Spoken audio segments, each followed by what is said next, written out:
नमस्कार साथियों। जैसा कि हम सब जानते हैं, श्रीमद् भागवत गीता में मनुष्य जीवन के प्रत्येक समस्या का समाधान मिलता है। लेकिन आज के इस भागदौड़ भरी व्यस्त जिंदगी में भागवत गीता के 18 अध्यायों के 700 श्लोक को पढ़ना और उन्हें समझ पाना हर किसी के लिए थोड़ा मुश्किल हो जाता है। इसलिए आज के इस बेहद ही खास वीडियो में हम श्रीमद् भागवत गीता के 18 अध्यायों के 700 श्लोक के सार के बारे में बात करेंगे, जिन्हें आज की पीढ़ियों के प्रत्येक मनुष्य के अनुसार, चाहे वो कोई भी हो, किसी भी आयु वर्ग का हो, उसके कैरियर का, जीवन का, रिश्तों का, उसकी प्रत्येक समस्या का समाधान करने के लिए बहुत ही आसान भाषा और सरल शब्दों में आपको समझाया जाएगा। अगर आप श्रीमद् भागवत गीता के इस बहुमूल्य ज्ञान का लाभ अधिक से अधिक लेना चाहते हैं तो इस गीता सार को पूरा अंत तक सुनें और इन विचारों को आप हर रोज़ सुबह और रात में सोने से पहले जरूर सुनें। यह वीडियो अलग अलग पार्ट में लाया जाएगा। पूरी जानकारी के लिए सारे पार्ट को अवश्य देखें। कहते हैं श्रीमद् भागवत गीता सिर्फ एक धर्म के लिए नहीं है, बल्कि इस धरती के हर इंसान को पढ़ना और समझना चाहिए, ताकि वो अपने ज़िंदगी में सुख और शांति, सफलता को प्राप्त कर सके। कहते हैं श्रीमद् भागवत गीता सिर्फ एक धर्म के लिए नहीं है, बल्कि इसे धरती के हर इंसान को पढ़ना और समझना चाहिए, ताकि वह अपनी ज़िंदगी में सुख, शांति और सफलता को प्राप्त कर सके। श्रीमद् भागवत गीता एकमात्र ऐसा ग्रंथ है जो मनुष्य को जीने का सही तरीका बताती है। कहा जाता है कि जिस घर में भागवत गीता का पाठ हर रोज पढ़ा जाता है या सुना जाता है, उस घर में भगवान श्री कृष्ण स्वयं आते रहते हैं। श्रीमद् भागवत गीता में भगवान श्री कृष्ण कहते हैं कि हे अर्जुन, मैं सभी प्राणियों के हृदय में स्थित सबकी आत्मा हूँ। संपूर्ण प्राणियों का आदि, मध्य और अंत भी मैं ही हूँ। मैं ग्रह में सूर्य हूँ, वेदों में सामवेद हूँ, देवों में इंद्र हूँ, इंद्रियों में मन हूँ। मैं ब्रह्मा हूँ, मैं विष्णु हूँ, मैं ही महेश हूँ। जलाशयों में समुद्र हूँ, पर्वतों में मैं हिमालय हूँ। इस संपूर्ण संसार में तुम जो कुछ भी देख पाते हो वह सब मैं ही हूँ।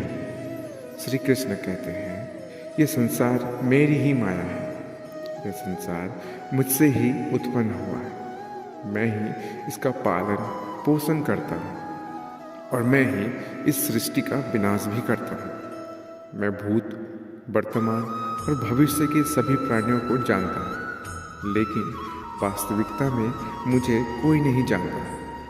श्री कृष्ण कहते हैं, जिस प्रकार प्रकाश की ज्योति अंधेरे में चमकता है, ठीक उसी प्रकार सत्य भी चमकता है। इसलिए मनुष्य को हमेशा सत्य की राह पर चलना चाहिए। मृत्यु एक अटल सत्य है जिसे कभी बदला नहीं जा सकता। इस संसार का जब से निर्माण हुआ है, तब से जन्म मृत्यु का चक्र चलता आ रहा है।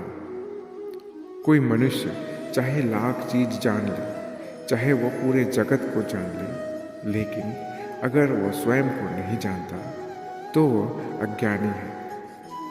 अगर कोई आपको ठुकरा दे तो बुरा मत मानना, क्योंकि वे वास्तव में आपकी कीमत नहीं जानते। जो रिश्ता हमें रुला दे उससे गहरा कोई रिश्ता नहीं होता, और जो रिश्ता हमें रोता हुआ छोड़ दे उससे कमज़ोर कोई रिश्ता नहीं होता। हमेशा शांत रहें, इससे आप अपने जीवन में खुद को बहुत मजबूत पाएंगे, क्योंकि लोहा ठंडा होने पर ही मजबूत होता है, पर गर्म होने पर उसे किसी भी आकार में ढाला जा सकता है। किसी विपत्ति के समय आपको ये 7 गुण बचाएंगे: आपका ज्ञान, आपकी विनम्रता, आपकी बुद्धि, आपकी भीतर का साहस, आपके अच्छे कर्म, सच बोलने की आदत और ईश्वर में विश्वास। आत्मा हमेशा जानती है कि क्या सही है और क्या गलत है, लेकिन मनुष्य के सामने चुनौती तो मन को समझाने की होती है। मुश्किल समय में व्यक्ति अकेला हो जाता है, लेकिन मुश्किलों की वजह से वही व्यक्ति मजबूत हो जाता है। जो आपको सम्मान दे उसी को सम्मान दीजिए। हैसियत देखकर सर झुकाना कायरता का लक्षण है। हे अर्जुन, जो ना कभी हर्षित होता है, ना किसी से द्वेष करता है, ना शोक करता है, ना कामना करता है, जो शुभ और अशुभ संपूर्ण कर्मों का त्यागी है, वो ज्ञानी मनुष्य मुझे अति प्रिय है। मुझे पाने के 3 तरीके हैं: ध्यान योग, ज्ञान योग और कर्म योग। और इन सब में कर्म योग सबसे प्रधान है। जिस प्रकार मनुष्य अपने पुराने वस्त्र का त्याग कर नए वस्त्र धारण करता है, ठीक उसी प्रकार आत्मा पुराने शरीर को त्याग कर नए शरीर का धारण करती है। यही प्रकृति का नियम है। इस सत्य को स्वीकार करके भय मुक्त होकर आज में जीना चाहिए। पर विश्वास करना हो तो उसकी बातों पर नहीं, उनकी हरकतों पर ध्यान दो। गुस्से के समय थोड़ा रुक जाने से और गलती के समय थोड़ा झुक जाने से जिंदगी और भी आसान हो जाती है। भगवान श्री कृष्ण कहते हैं, जो मनुष्य मुझे जान लेता है उसके लिए इस संसार में और कुछ भी जानना शेष नहीं रहता। ऐसा मनुष्य जन्म मरण के बंधन से मुक्त हो जाता है। जो मनुष्य भागवत गीता को पढ़कर उस पर अमल करता है, उसके सारे दुष्कर्मों का प्रभाव समाप्त हो जाता है। जो भाग्य में है वो भाग कर आएगा, और जो भाग्य में नहीं है वो आकर भी भाग जाएगा। जैसे हवा के झोंके नाव को भटका देता है, वैसे ही मनुष्य की इच्छाएं बुद्धि को भटका देता है। एक समझदार व्यक्ति वही है जो दूसरों को देखकर उनकी विशेषताओं से सीखता है, उनसे तुलना या ईर्ष्या नहीं करता। शस्त्र केवल शरीर को घायल कर सकते हैं, किंतु शब्द आत्मा को भी घायल कर देते हैं। जो मनुष्य अपने को परमात्मा से अलग नहीं समझता है और ना ही इस शरीर से अपना कोई संबंध मानता है, वह सदा के लिए जन्म मरण से मुक्ति पा लेता है। खुश रहना है तो जिंदगी के फैसले अपनी परिस्थितियों को देख कर ले। दुनिया को देखकर जो फैसला लेते हैं वे हमेशा दुखी रहते हैं। जो व्यक्ति आध्यात्मिक जागरूकता के शिखर तक पहुंच चुके हैं, उनका मार्ग है निस्वार्थ काम, और जो भगवान के साथ संयोजित हो चुके हैं, उनका मार्ग है स्थिरता और शांति।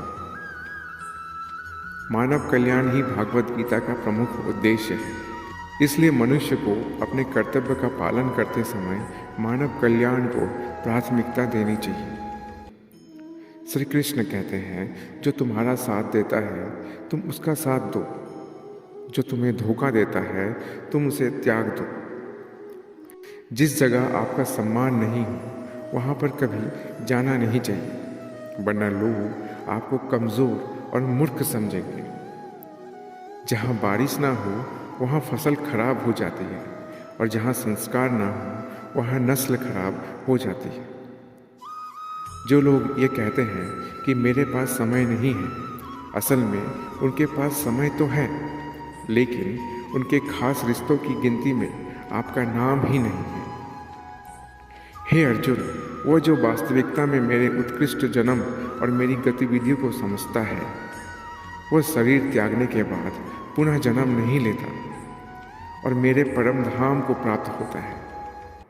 वो व्यक्ति जो सभी इच्छाएं त्याग देता है और मैं और मेरे की लालसा और भावनाओं से मुक्त हो जाता है, उससे अपार शांति की प्राप्ति होती है।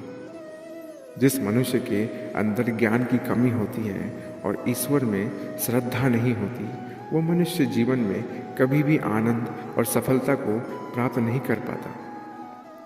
ईश्वर ने हमें जो कुछ भी दिया है वही हमारे लिए पर्याप्त है, और यही एक अटल सत्य भी है। संयम, सदाचार, स्नेह एवं सेवा ये गुण सत्संग के बिना नहीं आते। ईश्वर से की गई प्रार्थना से इंसान की स्थिति या तकदीर बदले या ना बदले, पर उस प्रार्थना से इंसान के चरित्र में जरूर बदलाव आता है। बात इतनी मधुर रखो कि कभी वापस भी लेनी पड़े तो स्वयं आपको कड़वी ना लगे। खुद में थोड़ा स्वाभिमान होना जरूरी है, वरना लोग आपको वहाँ भी दबाने की कोशिश करेंगे जहाँ आपका अधिकार है। कोई एक महापुरुष आत्मा को आश्चर्य की भांति देखता है, वैसे ही दूसरा कोई महापुरुष ही इसके तत्व को आश्चर्य की भांति वर्णन करता है, तथा दूसरा कोई अधिकारी पुरुष ही इसे आश्चर्य की भांति सुनता है, और कोई कोई तो सुनकर भी इसको नहीं जानता। श्री भगवान कहते हैं, दुख सुख को समान समझने वाले जिस धीर पुरुष को इंद्रियों और विषय के सहयोग व्याकुल नहीं करते, वह मोक्ष के योग्य होता है। जब तक तुम अपने आप से नहीं हार जाओगे, तब तक दुनिया की कोई ताकत तुम्हें हरा नहीं सकती। कमज़ोर तुम नहीं, तुम्हारा वक्त है, और वक्त सबका बदलता है। तुम बस अपना कर्म करते रहो। जिसने कभी संकट नहीं देखा, उसे अपनी ताकत का कभी एहसास नहीं होगा। जो दूसरों की तकलीफ को समझते हैं, जिनमें दया है, जो दिल के अच्छे हैं, उन्हें दोबारा जन्म नहीं लेना पड़ता। किसी को कुछ देकर घमंड मत कर, क्या पता तू दे रहा है या पिछले जन्म का कर्ज चुका रहा है। घमंडी मनुष्य का वंश, वैभव और प्रतिष्ठा तीनों ही चले जाते हैं। विश्वास न हो तो रावण, कौरव और कंस को ही देख लो। चुप रहने से बड़ा कोई जवाब नहीं, और माफ़ कर देने से बड़ी कोई सजा नहीं। जिस मनुष्य के पास सब्र की ताकत होती है, उस मनुष्य की ताकत का कोई मुकाबला नहीं कर सकता। हमारी व्यर्थ की चिंता और मन का भय एक ऐसा रोग होता है जिससे हमारी आत्मीय शक्ति बिखर जाती है। मनुष्य को जीवन की चुनौतियों से भागना नहीं चाहिए, और न ही भाग्य और ईश्वर की इच्छा जैसे बहानों का प्रयोग करना चाहिए। यज्ञ से बचे हुए अन्न को खाने वाले श्रेष्ठ पुरुष सब पापों से मुक्त हो जाते हैं। जो पापी लोग अपना शरीर पोषण करने के लिए ही अन्न पकाते हैं, वो तो पाप को ही खाते हैं। अर्थात जो लोग ईश्वर को याद किए बिना अपने जिंदा रहने में ही लगे रहते हैं, उन्हें चोर समझना चाहिए।